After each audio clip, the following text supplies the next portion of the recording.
Hello, and welcome to Digital Decode with Carla.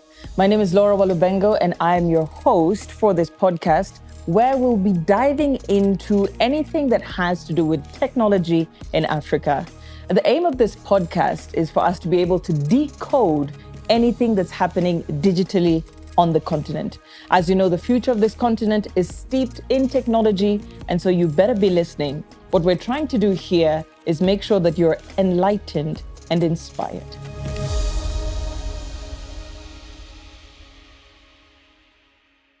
Hello, everyone, and welcome once again to another episode of Digital Decode with Carla. This is a special series that we're doing with Innovation Kenya Tech. And today I have in the room with me one Renee Ngamau. Yeah, Renee Ngamau. And she's the co-founder of CheckUps Med, which is not only a health tech, but a health tech fintech. So I'll let her explain that when she introduces herself. Hello, Renee. Hello, Laura. How are you? Tell me who you are. Tell me who you are. Tell the people who you are. Who I am. Who I am is a signpost and a mirror. A signpost to what is possible if you look in the mirror long enough to see your greatness and believe that what you're seeing is the truth. That I think is who I am. Renee, that's not a person. Did you ask what me do you who? mean? Like, if you ask me what I do, I can give you like a list of, like a laundry list of what I do. But I think who has got to be defined by purpose at some point. And so I'm really clear about the who. And it doesn't show up as, fancy stuff. I'm a signpost and a mirror. A signpost and a mirror. I love that, though. I love that. I guess, does that mean we're all signposts and mirrors, but we just don't know? I don't think so. Okay. I think different people are different things. And when you are clear on who you are, and then it becomes clear how that manifests and all the different ways in which it does, because I don't think that it manifests only in one way or like in one job or one role. I think it shows up in your being. But yeah, for me, I'm really the idea of if we connect, then you get clarity on where you need to go. If we connect, then you see who you are, not the labels of what you are, daughter, son, child of, cousin to, whatnot, and all of those labels, but see beyond the labels to the substratum of to the breath of life. When you see you as that little breath of life, then I think there's something really beautiful that happens. It's so inexplicable, but that makes life meaningful and joyous and crazy and liberating and I guess abundant is the word I'm looking for. But you asked me who I was, so there you go. It's your fault that we started this. I'm like, I want to go deeper into that, but then I hate to start again. So who are you in relation to CheckUps Med? So are you a signpost or a mirror? I am definitely both. Okay. I think depending on, I show up as who people need in the moment when I am in my own strength and in my own peace, not even in my own power, when I'm in my own peace. There are those who need to believe that the journey is worth following because there's something at the end. There's a pot of gold at the end of what seems just like rain and a storm, that there is a rainbow somewhere. And for others, that it is possible. I'll give you a simple example. You get a diagnosis, not you definitely, but somebody gets a diagnosis that they have a chronic disease or a degenerative disease or that they have cancer. And for very many people, that is the end. With those words, their life started ending. They started dying. Except I now know enough people who have survived enough things that it is quite possible that this person can survive this thing, and that there are some things that are universal to what they did that got them to survive. Now they see themselves not at the beginning of their death, but at the beginning of the next round of their life. But first, they've got to see themselves, and then they've got to believe that there's another journey to go. And that's, I think, when I stand in my peace, what shows up and who shows up is what is needed in the moment. And I know that that's a strange conversation to have in a corporate setting.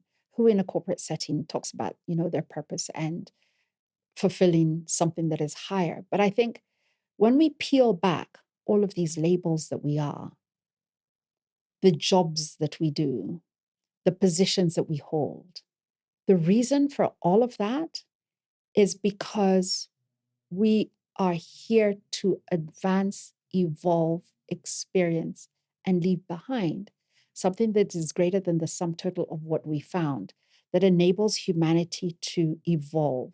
Now, the thing about evolution is it can be evolution one way or another. Change is constant, progress is, well, it's personal. So, Okay. yeah. Okay, so I have two questions then. Mhm. One, what is CheckUps Med? Mhm. And two, how do you translate that purpose into a tech solution? Okay. So, CheckUps Med is a health tech fintech company, like you said. We basically provide medical credit so that people do not delay healthcare because they do not have the financing.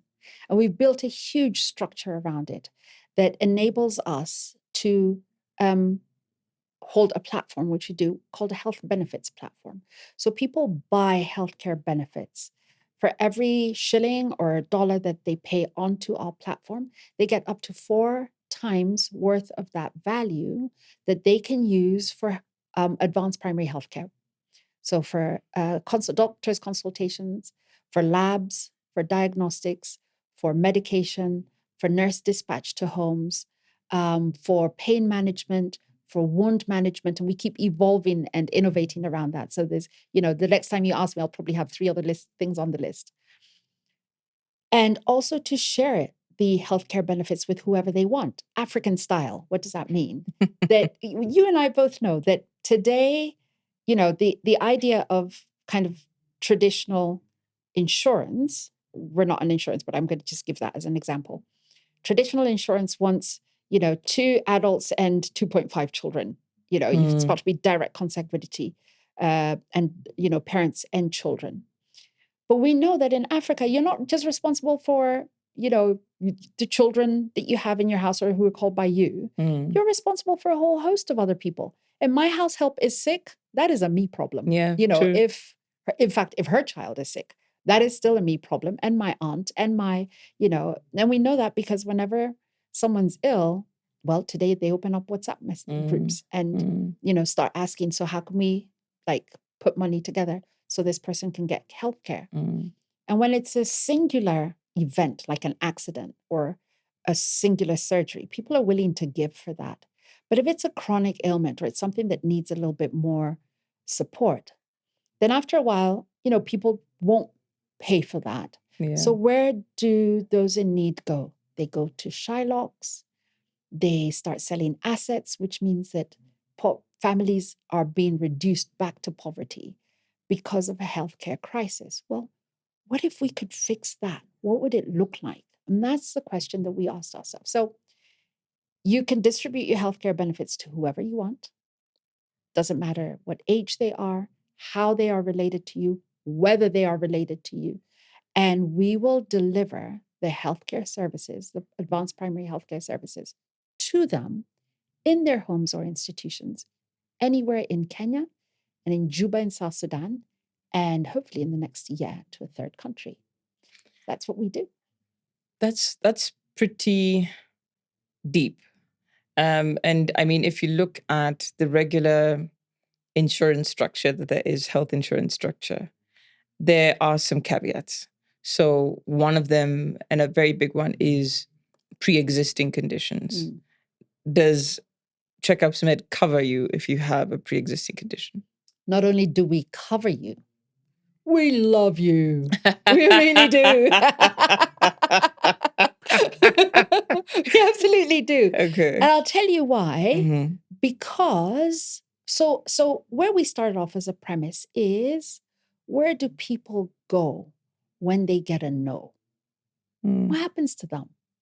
And it was out of our own experience, my own personal experience of my own mother getting the no after she was diagnosed with cancer, even though I had paid for health insurance for a long period of time. And it was others who told similar stories of themselves or loved ones, or who live having to pay huge premiums and to be excluded from just about everything. Well, that's great on paper, but qua ground, Vitally different. Vitally different. And I am quite sure that a chronic ailment should not be a roll of the dice on whether you get to live and or on the quality of your life, simply because somebody said. And it's putting the entire structure of how we finance for healthcare on its head and saying, what if we refuse to play by these rules, what's possible? So I can tell that that's just a very painful experience to go through. What is it about the whole equation that just pained you the most? From my own experience? From your own experience, because I'm assuming that it's exactly the same thing that angered you the most. It pretty much is. And you know me very well. When I'm angered about something, I find other people who are angry about it. And we form a movement. And we go fix it. I love it. Not too many people get to the fixing part. So tell me about what pained you and how you eventually just got to this place where you're like, okay, I think this is how we can show love through health tech, fintech. Okay. So part of what pained me is I am a fairly well-educated person and very well-traveled. And yet when my mother was diagnosed, a whole bunch of questions and that were asked of me and decisions I had to make for which I had no reference whatsoever. I had no idea. So between Googling, calling friends, and kind of grappling for information, I didn't know the next best decision. And this is me. I'm, Kenyan, UK educated, having traveled the world, having worked and lived in Europe for a fairly substantial chunk of my life. What of those who don't have that much privilege? What of those who don't have a pocket of money that is sitting somewhere that can be diverted? What happens to them if I was having this experience? The second part was just the sheer amount of money spent. And it's not planned for money, obviously. And it's not money with a determinable outcome. And you're not clear on the whole process and the whole pathway. And you're reliant on somebody else, as rightly one should be. And the quality of the advice that you get, the care that is given, is entirely proportional to the amount of money that you have in your pocket. For my mother, touch wood, it was, for the most part, because we could cushion her. It was not as difficult as it could be. But I have been to homes where 40-year-olds, 38-year-olds are saying, let me die rather than sell the family land. Why should a family have to choose between land and a loved one? And it wasn't just for cancer. It's for diabetes and amputations because they didn't have enough medication and they didn't have enough care to care for the diabetes before it got to the point where a wound then wouldn't, it closed and then it became septic. It's for botched hip surgery where they had open wounds. And I'm telling you real cases of people who we've dealt with and the wound would not close. It's for people with chronic pain. One of them, my own aunt, who'd had frozen shoulder for 3 years. And from being like, she's the huggy auntie, she's the one even as a kid, you're like, hey, can you just like, oh, boy, this one, here we go, like this, just I know them. She's hugging you and praying at the same time. So you're just hearing, because you're like, you're flattened against her chest. Except one day, She won't hug you and she doesn't want you to touch her. And she hasn't slept a whole night because she's in so much pain. And there's solutions somewhere in the world, but that solution is only accessible by people with a certain amount of money, education, with a passport, et cetera, that are these barriers to healthcare, as though some of us are children of a lesser God.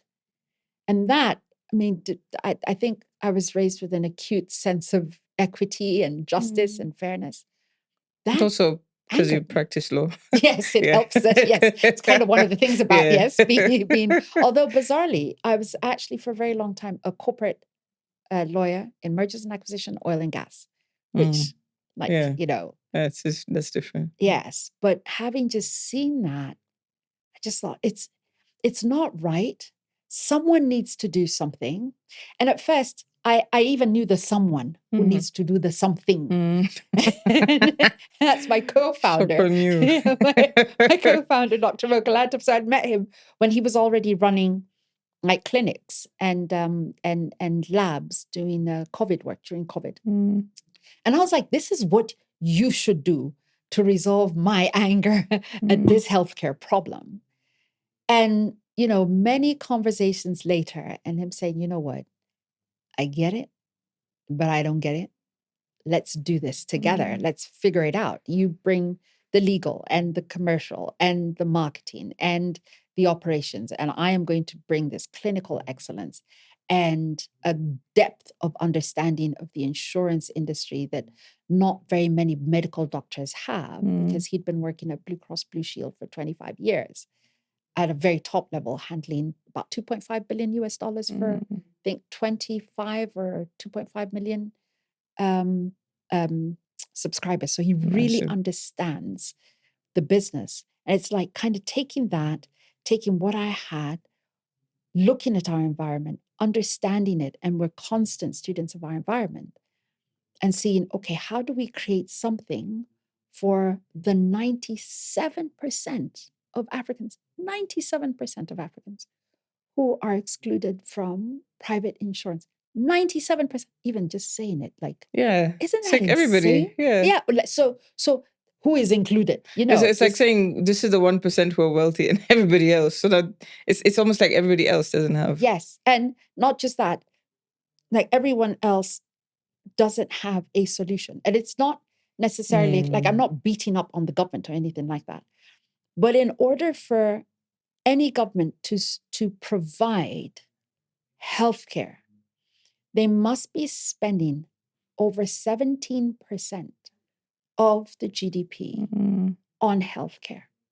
What government has that kind of funds? Very, very few in the world are able to run this public healthcare systems and do so sustainably. We're seeing it out of the major ones, the National Health Service in the UK, the health service, Obamacare and what is now left of it, Europe as well, struggling. How much more emerging countries such as ourselves? And I think that the solution, we can't wait for somebody. Government cannot be a savior. We've got to think through, how do we do this ourselves? And how do we do it in a way that is sustainable and that is inclusive? 97% is a lot of people. That's crazy. Let me ask you. So, in what way is CheckUps Med a health tech? In what way is it a fintech?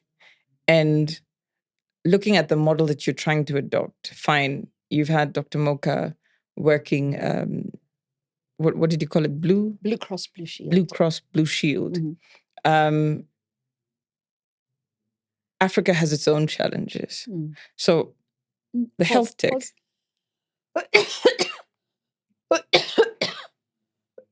Of course, the cough would show up now. Okay, start cool. Again. So okay. So you have the health tech and you have the fintech and you have the challenges that are always unique to Africa. Yes. Because Africa, it's like this enigma. So how is CheckUps Med a health tech? Okay. How is it a fintech? And what were the unique challenges you faced trying to set it up? And how did you navigate that? Okay. So he started off, like I said, he started off with clinics, right? And I was looking for a healthcare solution primarily for indigent persons. So persons who really could not afford to walk into a hospital, pay a lot of money, sometimes who could not access it for various reasons. And we did a survey of so we started off providing healthcare services, first in clinics, and then we recognized actually, if we're going to grow in terms of providing healthcare services, what is not working in the market already? We studied that. If you open more clinics, you assume that it gives more access because there's proximity, like geolocation proximity, right? And so, okay, we now had about 4 different outlets. We'd find anecdotally that patients would come and go through everything. So consultation, if they needed lab works for whatever reason, if they needed diagnostics, x-rays, that kind of thing, they'd go through that. And then they'd get the prescription.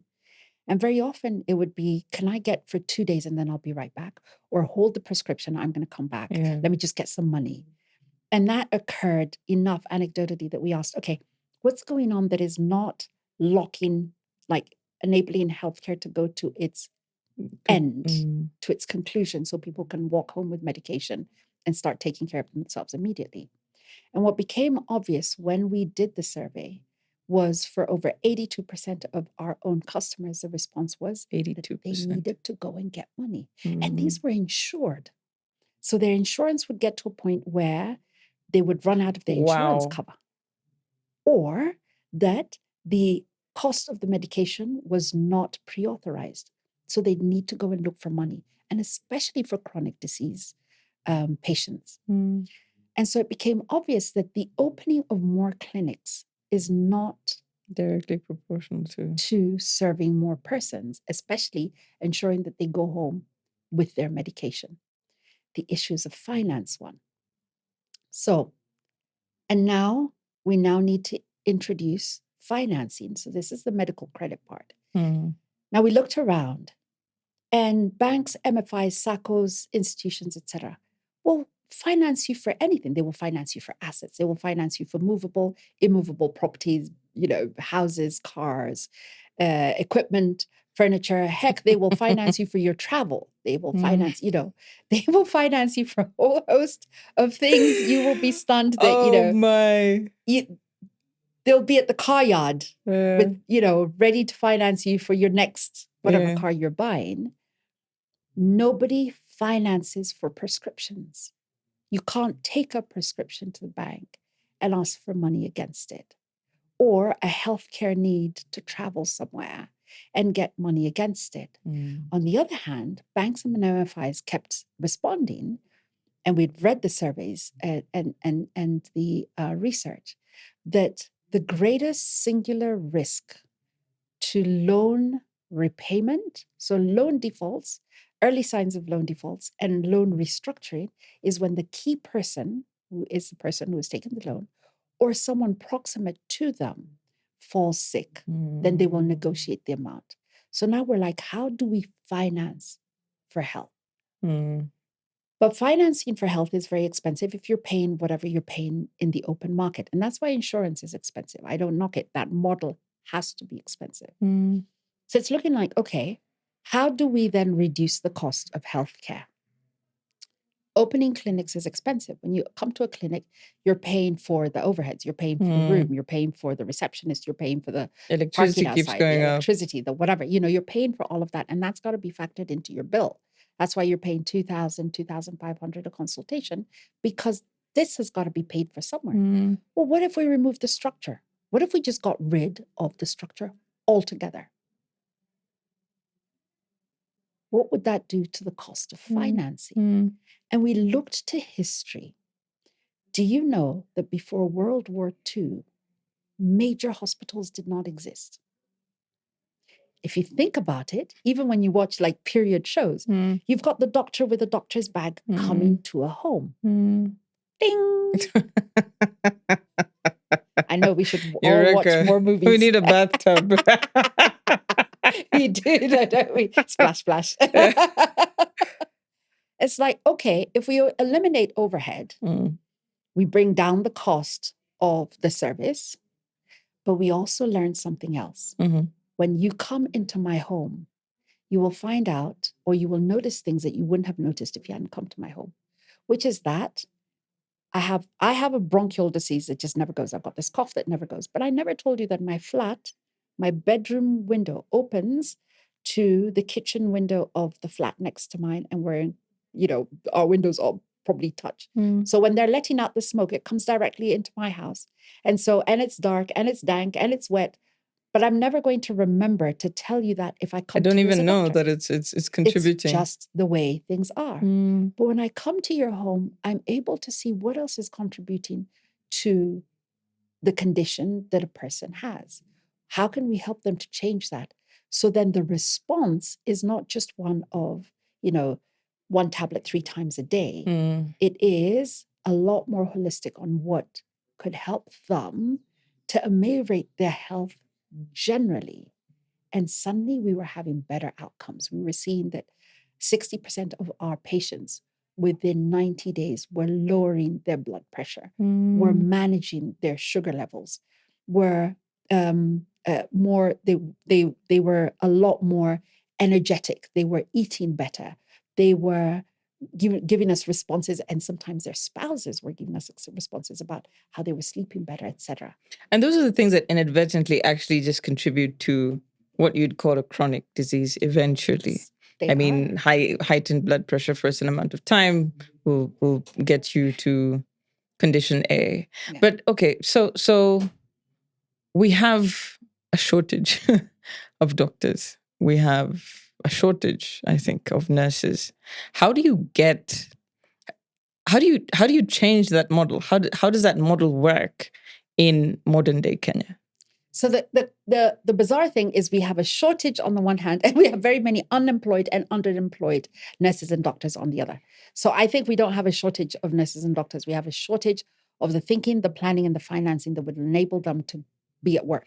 As per the current structure. As per the current structure externally. And we looked at that and said, remember, first I removed the infrastructure. Yeah. So, but the patient and the doctor have to meet somewhere. Yeah. Preferably not on a stage, matatu stage. Exactly. And it's not enough to teleconsult, because I don't know if you ask me if my child's eyes are yellow, i.e. if we're looking for jaundice. Maybe I don't know what yellow is. Maybe they've been yellow for 2 years. Yes. Yeah. Or they've always, exactly. And that this is a phenomenon in the family. So there does need to be a physical consultation. So we created, and here's the tech bit of it, we created an Uber for nurses, a nurse dispatch. Now, our doctors liaise directly with the client when the client calls on a teleconsultation.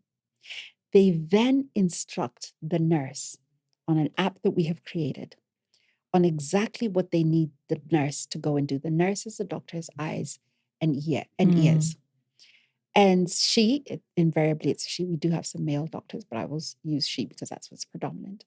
When she gets there, she is the one interacting with the doctor on observation, on sample collection, on any immediate intervention that is needed. And the observations that she is putting on our app are relaying back to the doctor, who is in a central throughput together with other doctors, so that they can cross-check and they can discuss odd symptoms.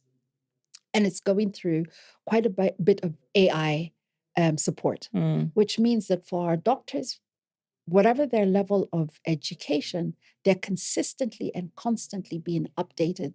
There's a lot of machine learning in the work that we do, so that, if geolocation plus certain symptoms, and in that area there was a certain, disease, or there's a pattern, there's a lot of malaria, for example, dysentery, then AI learning machine learning enables the doctors to triangulate for what the symptoms are. We've got high throughput labs, which means that when we get samples within 15, 20 minutes, they're able to run up to 600 individualized tests. And so then the medication, the diagnosis is much higher value. The medication is a lot more targeted, and then we dispatch it to homes. Now, this same nurse, then remember, she's got you on her app. She's got her patients. For chronic disease patients, she'll be coming around and seeing them every single month, checking on their vitals, seeing how they're doing, sitting down and having the conversations that really support healthcare and feeding that back into our system, as well as allowing the patients themselves to have their medical records. What is the result? We're no longer telling people what they need to do to get well. We're collaborating with them for their choice to be well and to live a better life. And this relationship makes such a difference. And when they don't have the money to pay for the next round of medication, their refill, well, then we connect them with partners who we ourselves have partnered with and have looked through and really vetted to ensure that the credit that they receive is affordable and that we match as best we can with lowered prices, 15% on average, lower than market prices, to ensure that the patient gets the medication on time, adequate amounts, and then we just keep following through. That level of attention and care is going to produce a response. And that's why we can comfortably, I can talk about these 60% plus. And it's combining this tech around health and then the fintech solutions that enable people to borrow and also remember to share their healthcare benefits. So that allows them to share their healthcare benefits, which is also very, very kind of tech-based. So if I get better, then I can just be like, okay, you're the next sick person in the house, so you're going to benefit from. You can, yes, you can, or you can assign 10,000 worth of healthcare benefits to whoever you choose and top up for them, or tell them to top up for themselves. It means employers can pay for employees. The employees can then top up and add their own families. So yeah, which is usually everyone's taken care of. a difficult conversation. Okay, so you have that structure where you have a nurse Uber dispatch. So how sustainable is that? I mean, in looking at how urban versus rural demographic happening in Kenya, and I don't know how many physical buildings you have or how vast your network is. Maybe you can tell me a little bit about how many people you actually do have in that dispatch process. What are some of the areas that you get up until, and maybe some feedback that you get from the patients that you treat? Okay. So next week, the team is on their way to Turkwell. Last week, now what week are we in? They were in Sondomiriu.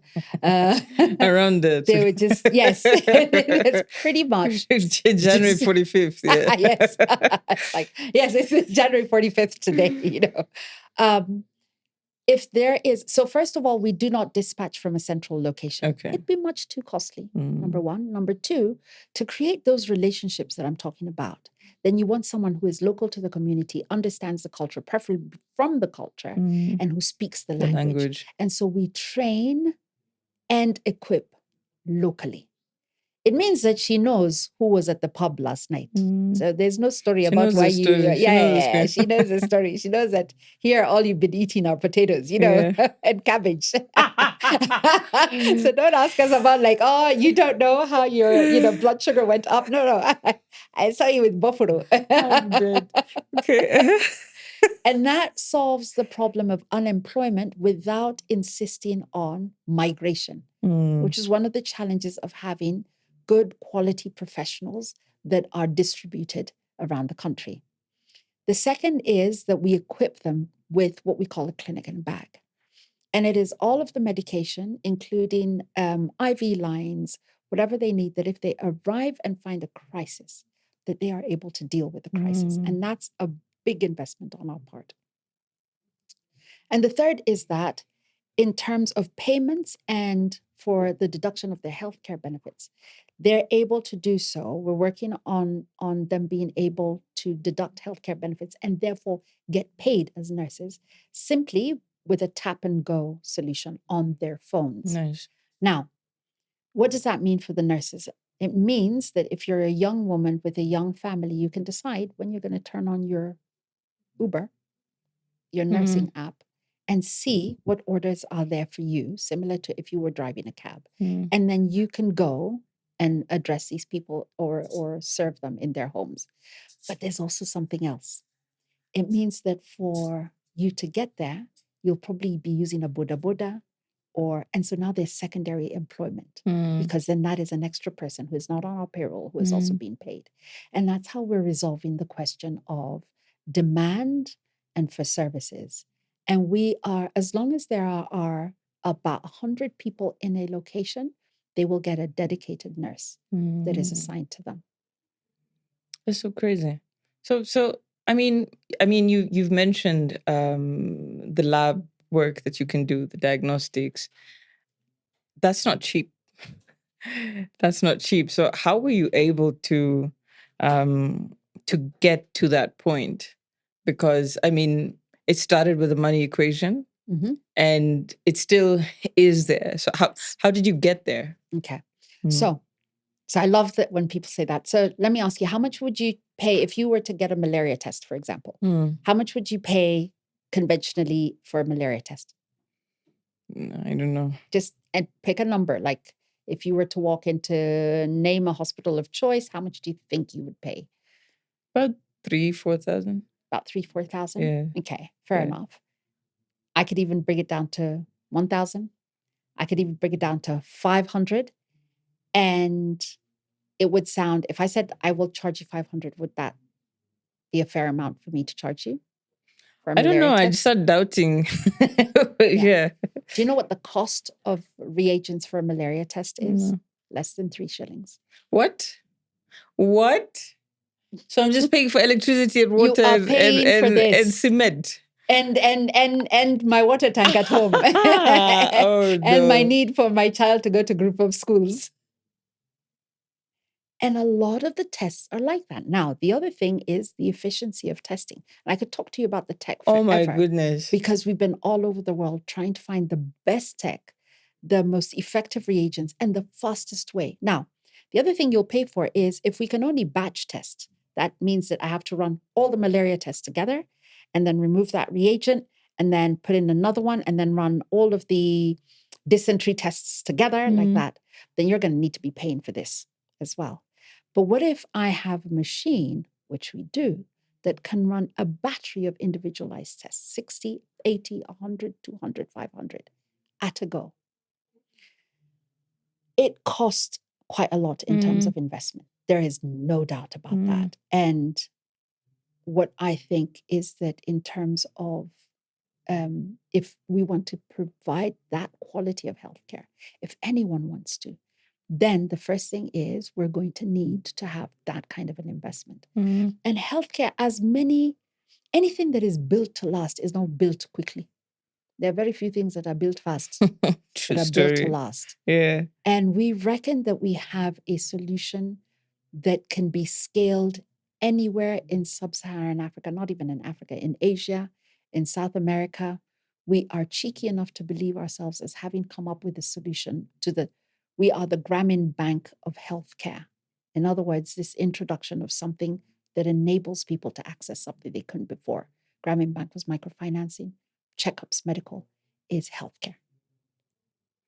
So, okay. Now, I know you have 3 physical locations? So we have 5 physical. 5 physical locations. Yes. Okay, where and where?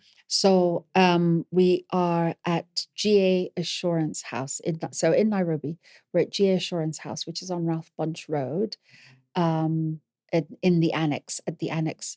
The easiest way usually is to say, do you know where the Java is? Then the Savannah Coffee House, we're next to that one, in a typical African style. Our large warehouse facility is on Lusaka Road. We have a clinic at the JKIA at the airport and another at the EPZ in the export processing zone. And we have a dispatch center in Lamu. We also have a 6th, which is our mobile clinic. Just think, the kind of like modern coast buses, big buses that are, travel to Rwanda and back. Well, we've gutted one of those and we have everything from X-ray to full labs to diagnostics. We can even do minor operations and minor surgery on it. And that pretty much travels throughout Kenya, seeing farmers and communities and different people who come together and pool together their resources. And that's how we're able to be effective in all 47 counties. Plus, we are, this year alone, we need to add another probably 300 freelance nurses. And that's not to talk about the lab techs, the pharmacists, the doctors, the clinicians that come with that whole outfit, the billings team, the tech team that supports all of that. And so we're looking to create employment or to increase employment because the model already works. We've been running it for 2 years now. Nice. We've learned all of the lessons. We're ready to scale. And that's what we're doing together with our credit partners. So if let's say, I mean, if you're talking about gutting out a bus, that means that if I do feel like I have some loose cash lying around, I can invest in this venture. Where do you hope to be geography-wise in, let's say, 5-10 years? In 10 years, I certainly expect that we would have spanned the continent, and particularly sub-Saharan Africa, north of South Africa, which has a different kind of healthcare structure. And that whether through ourselves or in partnership, that this is a model that will become the normalized way of healthcare delivery. Our model can be white labeled even for governments. And it would enable them to reduce costs by up to 75%, if not more, of the expenditure today and reach more people. And that's ultimately, I think in healthcare, that's what we want to see. It does not mean that it will eliminate private healthcare if it was to be white labeled, but it certainly would make a huge difference. And for us at CheckUps, in terms of our own vision for the future, it is that of the 1.2 billion Africans, 635 million of whom, according to the studies, have no access to healthcare, not public, not private, none. That of this 635, if we will have caught just a sixth of them, 100 million Africans, individuals, which means 100 million households, then we get to change the way healthcare is delivered forever on this continent. And we make another technological leap that everyone else follows on. Because I don't think sometimes we celebrate ourselves even for the fintech leaps and the other tech leaps that this continent has just, jumped, that others are still trying to catch up with. And we contribute our little bit to show people what it could be like if healthcare was different, and to put a mirror against ourselves and see that we're worth it. I see what you did. I see what you did. So okay. Let me wind up and ask you this. I just lost my train of thought. But and it's a very important question. Okay, yeah. So you've talked about technology in Africa, and Kenya's well known. Our tech brains are said to be really out there. Could you say that environment really made it much easier for you to come up with CheckUps Med? I think certainly there is. I haven't tried to start a startup in another African country, so I'm not sure that I'd be able to speak directly towards other experiences. What I have had the privilege of doing is traveling extensively throughout the continent. And there's something about our culture and our setup that makes us very entrepreneurial comparatively. That is not to say that others are not. Ghana is well known. Nigeria is well known for, tech innovation or it of being innovative generally.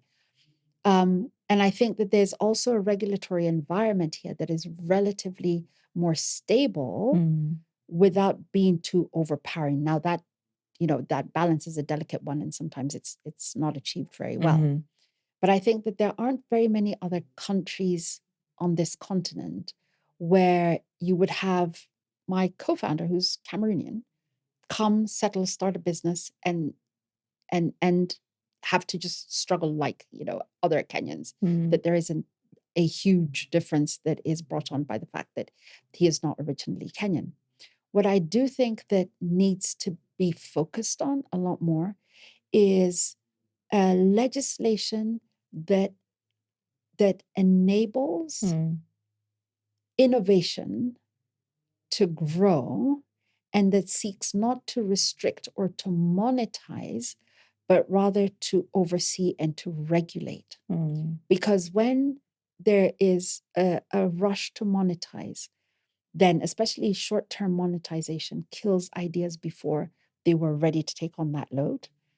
And lack of proper regulation or then leaves clients, users potentially with a burden of risk that is uncomfortable. What I do think, and you alluded to earlier that I'd love to come around to, is the question of financing for innovation, financing for digital innovation, for tech innovation. We are now ripe in this country, as on this continent, for Africans,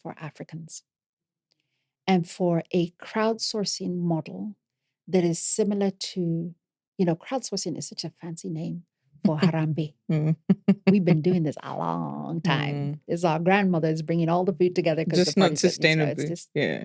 Now, what is it like to crowdsource for a company such as ours by Africans on the continent, Africans in the diaspora, who can come together and put the money together that we can expand and grow and that they can get a return for it?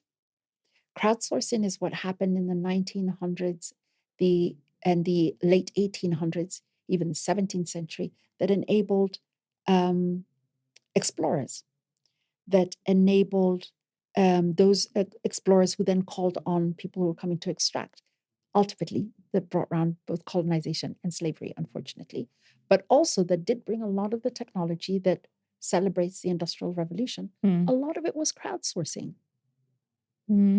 What would it look like to have the regulatory structures to be able to do that so that we're not dependent on foreign currency denominated, expensive, short-term capital that doesn't understand our markets? And if we could do that, what more innovations are just waiting for a little bit of cash to just absolutely bloom? Yeah. I think that's a really nice way to finish off this conversation, because there is, especially now, not to get political, but if you look at what's happening globally, there is, ever since COVID days, really, there is that opportunity for Africa to really look within and see how to solve its own problems.